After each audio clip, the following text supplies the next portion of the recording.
Hello everybody, myself Raj, and today we are going to study computer applications of standard 10. Chapter 1 is all about your revisions of the concepts that you have learned in class 9. So just go through it, and if any problem or if any doubts are there, you can get it clarified by contacting with my WhatsApp number. It's written over here. Now let's start something fresh. Chapter 2, library classes. So what is library class? So library classes are a collection of pre-written classes which can be used by a programmer while developing an application program. So when we write a program, very often we need help of some outside classes and then some outside packages. So all these classes are already given by the Java developers, and that are called your library classes. So if we categorize library classes can be categorized into various packages like java.lang package, java.io package, java.awt, java.util, java.applet, java.net, java.math. So java.lang is your default package which you need not import it. It's there by default and it is used for many string manipulations. Java.io, it's used for input-output operations. Java.awt, it's related with graphical user interface. Java.util, it is used for many utility things. We can use it for operations, input operations, and many other works. Java.applet is used for applet making. Java.net is used for network related support, and java.math is for mathematical operations. So all the packages are comprising of various classes and their methods. So before knowing of various classes and methods, we should know how we can use this package. So what you have to do, you have to use the import keyword followed by the package name. Just see the syntax. It's import package name dot asterisk semicolon. Just take an example. Import java.io dot asterisk semicolon. Import java.util dot asterisk semicolon. So all this asterisk, what does it signify? What it does, it imports the entire package, all the classes at once. So specifically, if you want only one classes, then you may not require this asterisk. So what you can write import java.util.scanner for using of scanner classes. Scanner classes, as you know, it is used for doing input operations by means of keyboard.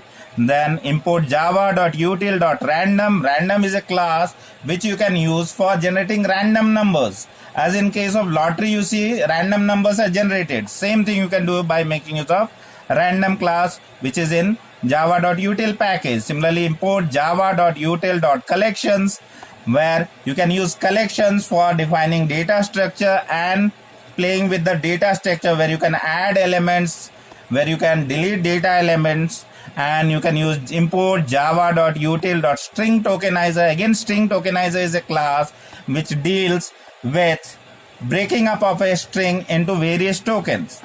So let's see what's the difference between primitive data type and composite data type. Primitive data type, as you know, they are the fundamental data types, and these fundamental data types are used in our programs, whereas composite data type is a set of primitive or fundamental data type where we just don't use only one. In fact, we use more than one and we group them in one unit, and that's what's called a composite data type. Composite data type is also, you can tell it's a class what we develop. Then primitive data type are defined by the system developers, and whereas composite data types are defined by the users. We as the user, we can define this composite data type. Then example of primitive data type are the various 8 primitive data types are there. Some of them are int, double, float, boolean. This all you can use. Whereas composite data types is any class what is created by a user. Suppose you are finding out Fibonacci numbers, then what do you write? You write public class Fibonacci. You write public class Fibonacci. So this public class Fibonacci is your composite data type because you have created this. Okay, let's move on. Now we'll be studying about wrapper classes. So classes that are part of Java library package, that is java.lang, and are associated with various primitive data types. So the package which are there in our java.lang package, as well as it is associated with your primitive data types, they are called as your wrapper classes. So what wrapper classes is what we are mainly focusing on in this chapter. So you see the wrapper classes names are given on the left side and the primitive data type names are given on the right side. So wrapper classes integer with a capital I is dealing with primitive data types int. The wrapper class double deals with primitive data type double, float with float, byte with byte, short with short, long with long, boolean with boolean, character with char. So can you see the difference? What's the difference actually? The difference between the wrapper class and primitive data type. Wrapper classes are written in capital letters. You see integer capital I, whereas int it's a primitive data type in small letter. Double wrapper class capital D, as you can see, whereas primitive data type double with small letters. So the wrapper classes do associate themselves with a various primitive type, and now we need to know what is the use of wrapper classes. So wrapper classes are used to store primitive values in the objects. They are also used to convert string data type into primitive types and vice versa. Now let's see what is the meaning of the first one. First hash, as you can see, is telling to store primitive values in the object. So primitive type, int type, double type, that you can store in an object. So you see an example, integer, what it is? Is it a primitive data type or your wrapper class? Obviously it is a wrapper class because it is capital I. So integer num equals to new integer 50. What is this 50? Can you tell?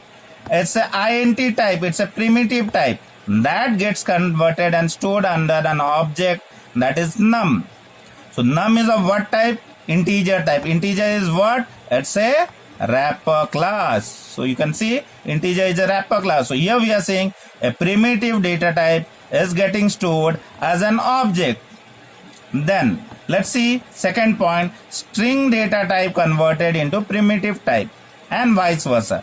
So let's see first one, int age is integer dot pass int 25. 25, can you see what type it is? It is within double quotes, so it is of string type. This string type with this pass int method of integer class.